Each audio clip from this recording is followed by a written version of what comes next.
Hi అండి, అందరికీ నమస్తే. Welcome back to our channel. నేను మిస్ టీమే రాజీ. ఈరోజు మన వీడియోలో చూపించే రెసిపీ వచ్చేసి చికెన్ లివర్ ఫ్రై అండి.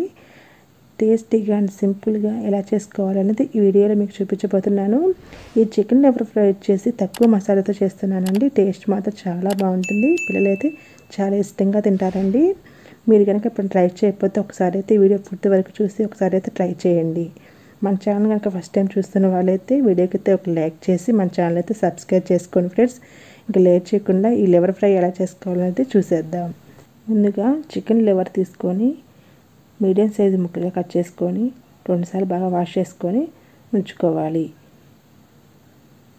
తర్వాత వచ్చేసి స్టవ్ ఆన్ చేసి కళాయి పెట్టేసుకొని 2 గంటల వరకు ఆయిల్ వేసుకోవాలండి. ఆయిల్ అనేది కొంచెం వీటెక్కిన తర్వాత ముందుగానే శుభ్రం చేసి పెట్టుకున్న చికెన్ లివర్ వేసుకోవాలి. ఈ లివర్ వచ్చేసి నేను 1 కేజీ వరకు తీసుకున్నానండి. చికెన్ లివర్ వచ్చేసి మొత్తం వేసిన తర్వాత ఒకసారి అయితే బాగా కలుపుకోవాలి. ఈ చికెన్ లివర్ వచ్చేసి కొంచెం మగ్గినాక మనకి ఈ లివర్లో నుంచి వాటర్ అనేది ఈ విధంగా అయితే వస్తాయండి. ఇలా వాటర్ వచ్చినప్పుడు మంటని హైలో పెట్టేసి బాగా కలుపుకుంటూ ఉన్నారంటే కనుక వాటర్ అన్నీ కూడా ఇనిగిపోతాయండి. మధ్య మధ్యలో కలుపుకుంటూ ఈ విధంగా అయితే మంటని హైలో పెట్టేసి బాగా కలుపుకుంటూ ఉన్నారంటే కనుక ఈ విధంగా అయితే వాటర్ అన్నీ కూడా బాగా ఇనిగిపోయి ఆయిల్ అనేది ఇలా బయట తేలాడుతుంది అనమాట. అప్పుడే మనకి ఈ చికెన్ లివర్ ఫ్రై అనేది వేగినట్టు. ఈ విధంగా వేగిపోయిన తర్వాత ఈ చికెన్ లివర్ ఫ్రైని ఒక ప్లేట్లో తీసుకోవాలి. ఇప్పుడు అదే కళాయిలోకి 1 గంట వరకు ఆయిల్ వేసానండి.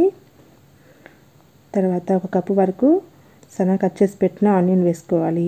2 పచ్చిమిరపకాయలు కూడా చీల్చి వేసుకోండి. ఈ విధంగా వేసిన తర్వాత ఒకసారి బాగా కలుపుకొని 1 టమాటాని ఇట్లా సన్నగా కట్ చేసుకొని వేసుకోండి. తర్వాత కొంచెంగా కరివేపాకు వేసాను.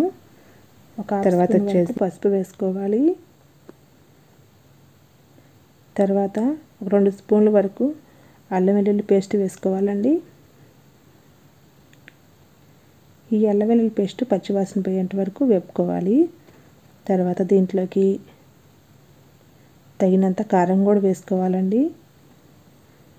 కారం అనేది చూసి వేసుకోండి, పిల్లలు తినేదాన్ని బట్టి చూసుకొని వేసుకోండి. తర్వాత రుచికి సరిపడా సాల్ట్ కూడా వేసుకోవాలి. ఇవన్నీ వేసిన తర్వాత 1 నిమిషం పాటు బాగా మగ్గనిచ్చేసి దీంట్లోకి 1 స్పూన్ వరకు చికెన్ ఫ్రై మసాలా వేసాను. తర్వాత 1/2 స్పూన్ వరకు ధనియాల పొడి వేసాను. 1/2 స్పూన్ వరకు గరం మసాలా వేసాను. అలాగే 1/2 స్పూన్ వరకు జీలకర్ర పొడి కూడా వేసానండి. ఇవన్నీ వేసేసి ఒకసారి బాగా కలుపుకొని కొంచెం వేగిన తర్వాత 1 స్పూన్ వరకు కస్తూరి మేతి వేసానండి. తర్వాత ఒకసారి బాగా కలుపుకొని ముందుగానే వేయించి పెట్టుకున్న చికెన్ లివర్ని వేసుకోవాలండి. ఈ లివర్ వేసిన తర్వాత మసాలా అంతా కూడా ఈ లివర్కి బాగా పట్టేలాగా కలుపుకోవాలి. ఇలా కలుపుకుంటూ 1-2 నిమిషాలు బాగా మగ్గనివ్వాలండి. ఈ చికెన్ లివర్ ఫ్రై అనేది మసాలా అంతా కూడా బాగా పడుతుందన్నమాట. ఇలా కలుపుకుంటూనే ఉండాలండి, లేదంటే అడుగంటిపోతుంది. మీరు చూసినట్టయితే కనుక మసాలా అంతా కూడా ఈ చికెన్ లివర్ ఫ్రైకి బాగా పట్టింది. ఇప్పుడు దీంట్లో కొంచెంగా కట్ చేసి పెట్టుకున్న కొత్తిమీర వేసేసుకోవాలి. అంతేనండి, టేస్టీగా చికెన్ లివర్ ఫ్రై అయితే రెడీ అయిపోయింది. టేస్ట్ మాత్రం చాలా అంటే చాలా బాగుంటుందండి.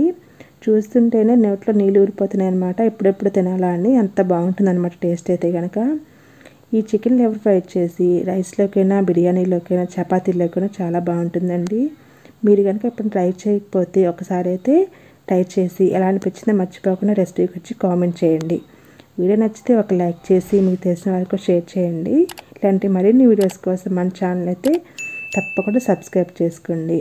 ఇంకొక వీడియోలో కలుద్దాం.